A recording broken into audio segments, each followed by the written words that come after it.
kulan waxaan wanaagsan daawadayaal meel bood joogtaan si walba isla maqalkeena idin soo gaadhay ku soo dhawaada warkeena qodobada aad ku maqli doontaanna waxaa ka mid ah caleemasaarka madaxweynaha cusub ee dalkani Kenya oo haatan socda iyo bahdil xoogan oo loo geystay madaxweynaha Jamhuuriyadda Federaalka Soomaaliya Xasan Sheekh Maxamuud haddaba muxuu ahaa bahdilkii madaxweynaha loogu geystay goobta caleemasaarka ee madaxweynaha cusub ee dalkani Kenya warkeena ayaanu ku faahfaahin doonaa hadduu eeba yiraahdo xooga TPLF oo mar labaad ku dhawaaqay xabad joojin degdeg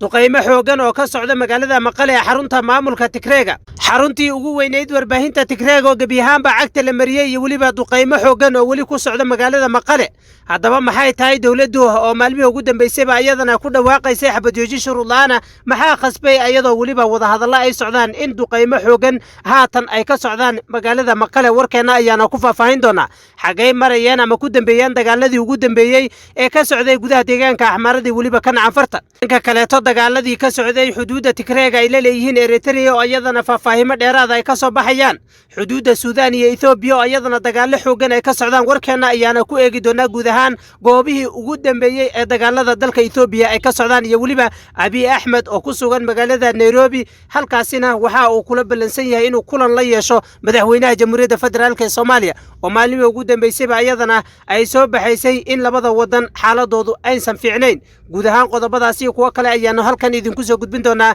barnaamijkana waxay u weeliyay saaxiibka Santaag oo isha ku hayay fadeecadii xumayd ee madaxweyne Xasan Sheekh Maxamuud ku qabsatay goobta caleemasaarka ay ka socotay dalka Kenya Santaag soo dhawow waxaa la arkayay muuqaallo si weyn baraha bulshada la iskula wadaagayo kuwaasi oo ka dhacay xarunta haatan ay ka socoto caleemasaarka ee madaxweynaha dalka Kenya madaxweynaha shanaad ee uu yeelanayo bal soo dhawow maxaa u dambeeyay aad iyo aad baad umahadsantahay ummadda Soomaaliyeed waa salaamaynaa maanta waxaa si toos ah loo bilaabay caleemasaarka madaxweynaha cusub ee dalka Kenya oo ku soo baxay natiijadii dalka Kenya ka dhacday 9kii Agosto ka dhacday bishii hadda la soo dhaafay isla markaana noqonaya madaxweynihii ama madaxweyne ku-xigeenkii 10kii sano ee la soo dhaafay uu ku guuleystay natiijada doorashooyinkii dhacday 9kii Agosto caleemasaarkan waxaa ka soo qayb galay madax badan xagga Soomaalida waxaa ka soo qayb galay madaxweynaha Jamhuuriyadda Federaalka Soomaaliya mudane Xasan Sheekh Maxamuud xildhibaano ayaa goobta ka soo baxday qaarkood laga soo doorto dhinaca Jubbaland iyo maaragtay koonfur galbeedba ayaa meesha fadhiyay oo qaybta caleemasaarka ka qayb galay madaxweynaha iyo waftigii uu hogaaminayay iyadoo shalayta ay soo baxaysay cabashooyin laga qabo habka loo soo dhaweeyay iyadoo madaxweynayaasha wadamada kale ka socda uu soo dhaweynayay madaxweynaha cusub ee hadda xilka ku guuleystay William Samoei Ruto haddana waxaa madaxweynaha isagu loo diray madaxweynaha Jamhuuriyadda Federaalka Soomaaliya garoonka ka soo qaaday xildhibaan laga soo doorto North Eastern laga soo doorto ayaa loo diray oo soo dhaweeyay isla markaana ka soo qaaday garoonka Jomo Kenyatta taasi ayay Soomaalida iyo falanqeeyaasha siyaasaddu waxay u arkayeen mid hoos u dhigan habmaamuuska iyo qaabka loo soo dhaweeyay madaxweyne Xasan Sheekh Maxamuud taasi markii laga soo tago maanta waxaa furmay caleemasaarkii iyadoo madaxda magacyadooda lagu soo dhaweynaya goobta isla markaana qofka qabanqaabiyaha ama maaragtay qofka maaragtay doorashada maamulahayay uu isagu magacayaasha madaxweynayaasha iyo mas'uuliyiinta wadamada ka socda ay awstoosa magacyadooda ugu dhawaaqayay ayaa waxa uu shakhsigaasi ku dhawaaqay halka madaxweyne Xasan Sheekh Maxamuud uu ku dhawaaqi lahaa inuu ku dhawaaqo madaxweynihii hore Jamhuuriyadda Federaalka Soomaaliya mudane Maxamed Cabdullaahi Farmaajo wuxuuna sheegay asagoo ku hadlayo dhahay aan ina baro madaxweynaha ka socda dalka Soomaaliya waa Farmaajo ku dhawaaqaya taasi oo ayadana ka cadhaysiisay waftiga madaxweyne Xasan Sheekh Maxamuud iyo waftiga la socda waftigiisaba iyo madaxdii kale ee run ahaantii iyaga naftirkooda laga soo doorto xildhibaanada maaragtay North Eastern iyo sidoo kale mas'uuliyiinta u matalaysa North Eastern oo iyaga naftirkooda uu ka mid yahay aadan bare ducaale uu ka mid yahay si weyn ay arrintaasi uga xanaaqeen sababta madaxweynaha magaciisa oo qoran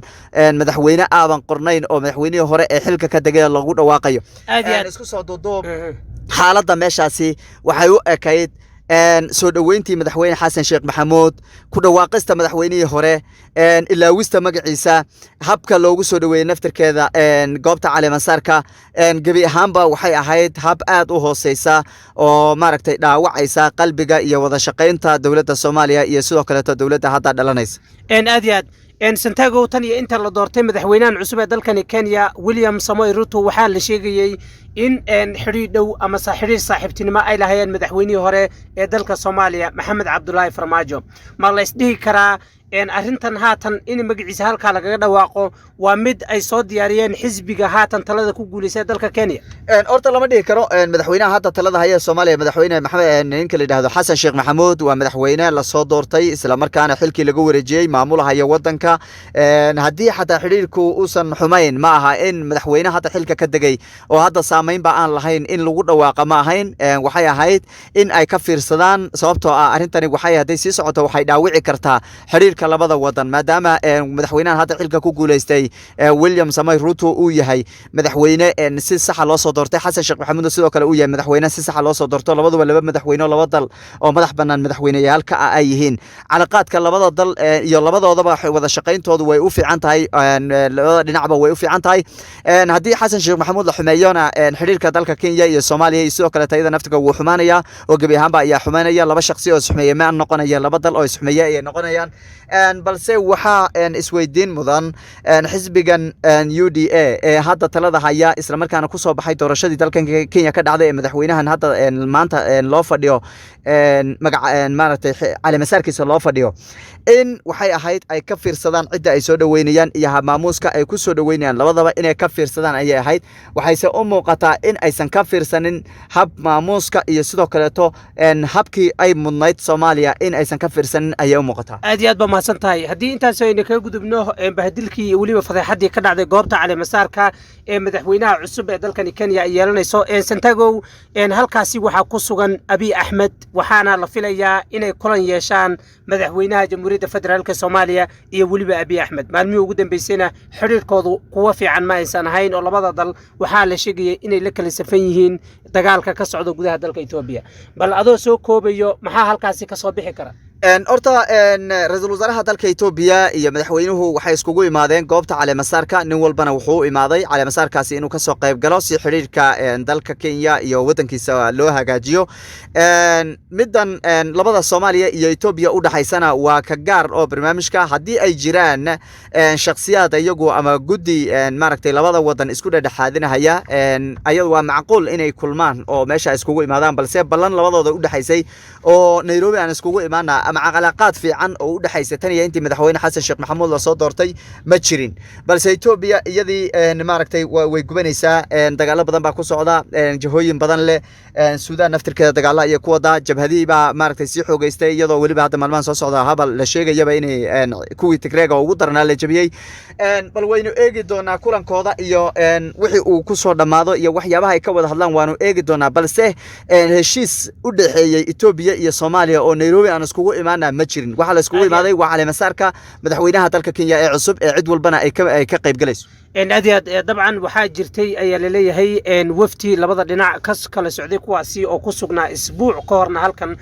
kulan ku yeeshay waxayna u gogol xaariyeen kulanka labada madaxweynaha jamhuuriyadda iyo waliba Abiy Ahmed waxa ka soo kordhana warkeenan dambe ayaan idinku soo gudbin doonaa dhanka kale Santiago waxaa socoto duqeymo xoogan oo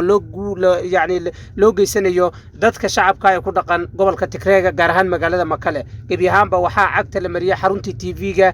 guud ku hadlaysay luqadda Tigreega taasi oo haatan dhabar jab xoogan ku noqonayso xooga TPLF bayaan ka soo baxay afayeenka iyo waliba xukuumadda Tigreegana waxaa lagu sheegay in dawladdu ay tixgeliso wada hadallada socdo bal maxay tahay cabaadkan hor leh ee TPLF haatan ay ku cabaadayso horta Tigreeg labadii maalmood ugu dambeysay baa ciidamadooda waa la jabiyay dagaaladii ugu dambeeyay waa lagu jabiyay dagaaladu waxay ka socdeen deegaanka Canfarta deegaanka Axmaarada gaar ahaan gobolka Wallo dhinacan kale waxay ka socdeen gobolkan xadka Suudaan iyo dalka Itoobiya u dhaxeeya waxa ay ka socdeen deegaano badan oo Axmaarada kamid ah ay ka socdeen Tigreeg waxay soo bandhigayeen guulo waaweyn inay ka gaadheen balse dhowrkii maalin ee ugu dambeeyay Itoobiya waxay la soo baxday awoodii ugu dambeysay oo taliyaha ciidamada dalka Itoobiya oo horaantii dagaalkaba uu sheegay in awoodda ugu dambaysa Tigreega lagu jabinayo ay adeegsan doonaan markii horena ay u turahayeen ciyaalka yaryar ee ay soo abaabulahayeen intaasi markii laga soo tago bal xooftada labada dhinac iyo soo dhigay waxyaabaha ay soo dhigayeen ee guulaha ay labada dhinac kala gaadheen labadii maalin ee ugu dambeysay Tigreegu madaxda Tigreegu qayla ayay afka furteen xabad joojin hal dhinac ay laba maalin ka hor ku dhawaaqeen xabad joojintii dawladdu kama aysan maaragtay jawaabin oo wax jawaaba kama soo bixinin maanta mar labaad Getachew Reda oo ah afayeenka xogaga Tigreegu wuxuu ku dhawaaqay xabad joojin iyo sidoo kale taba beesha caalamku inay soo gaadho ciidamada dalka Ethiopia ama Ethiopia ay maaragtay tixgeliyaan wada hadallada Tigreega iyo dawladda federaalka u dhaxeeya ayna soo dhaweynayaan wada hadallo kasta oo lagu soo afjarayo colaadda dalka Ethiopia ka taagan lagu soo afjarayo isku soo duuduub dagaaladii dalka Ethiopia ka socday waxaad moodaa in wajigii koobaad oo ugu darnaa oo ahaa Tigreega ciidamada Tigreega iyo ciidamada militariga dalka Ethiopia in la burburiyay oo la jajabiyay oo la wiiqay oo awoodoodii dhulka la dhigay baad moodaa waxaana taasi maaragtay kugu daliila qaylada ka soo baxaysa Tigreega ee ah in ciidamadoodu iyo ayagaba ay soo dhaweynayaan wada hadal kasta oo lagu soo afjarayo colaadda ka taagan dalka Ethiopia dhinaca kale ciidamada cirka ee dalka Ethiopia duqeymo xoogan ay ka wadaan goobaha lagu tumeeyo mas'uuliyiinta sarsare Tigreega inay joogaan warbaahinta iyada naftirkeeda oo qayb ka ah dagaalka isla markaana buunbuuninaysa xaaladda dagaalka iyo goobaha la kala marahayo maanta waxay gabi ahaanba ciidamada cirka dalka Ethiopia ay burburiyeen TV-gii ama warbaahintii ugu weynay Tigreega fadhigeeda u ahaa magaalada Maqale oo dhulka la dhigay dhaawaca iyo dhimashada ayaa tam loo kala gurala leeyahay dhinaca kale dagaal xoogan ayaa ka socda deegaanada Shireere iyo sidoo kale Shire oo ayagana naftirkooda ku yaala xadka Eritrea iyo dhinaca Tigreega ay leeyihiin waxaad moodaa marka Eritrea awoodeedii iyada naftirkeeda inay awood badan ay iskugu keentay goobahaasi oo ay rabto in Tigreega ay kala qaybiyaan oo ay jabiyaan dhinaca kale ciidamada ka socda Tigreega ayaa waxa laga soo jabiyay deegaanada laga soo dajiyay deegaanada ka hoos imaada deegaanka Canfarta oo ayagana dagaal ay qayb ka ahaayeen oo ay ka wadeen dhinaca deegaanka Canfarta dagaalada ka socda marka gabi ahaan isku soo duuduubo ciidamada militariga dalka Ethiopia ama dawladda federaalka Ethiopia dagaalka ay kula jirtay Tigreega gabi ahaanba dhulka ayaa la dhigay jabhado yar oo ay ka mid tahay jabhadan xoreynta Oromia oo Ethiopia aysan ama dawladda federaalku aysan cabsi weyn ba ka qabin walow ayaga naftirku xawaare xoogan ay ka socdaan ayaa u haray dhinaca Tigreega laakiin waxay u muuqataa in gabi ahaanba dhulka la dhigay aad iyo aad baa mahadsan tahay waxyaabaha ka soo korna wararkeena dambe ayaan idinku soo gudbin doonaa iyadoo waliba